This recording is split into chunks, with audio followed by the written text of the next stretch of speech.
Hello dear subscribers, today I will tell you how you can easily download the latest MIUI on your laptop for installing it on your Xiaomi phone.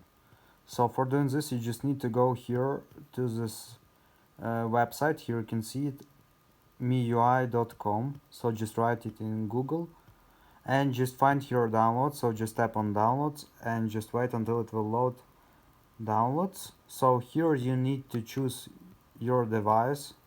So in my situation it's Redmi 5 Plus. So here you can see it. So now just tap on submit after you choose it.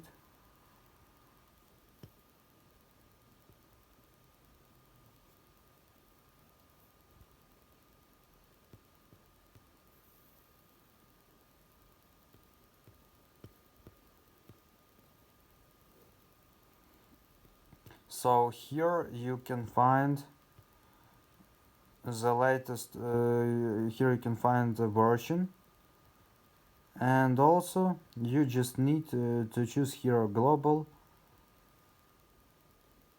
and tap on download full ROM.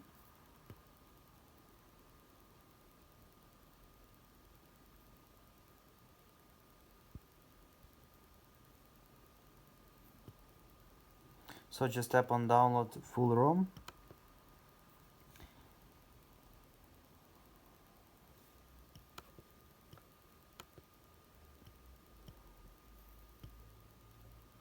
Here you can see that it successfully starts to download it. So this is the way how you can download the latest software on your phone. So thanks for watching, have a nice day, subscribe to my channel, click like and goodbye.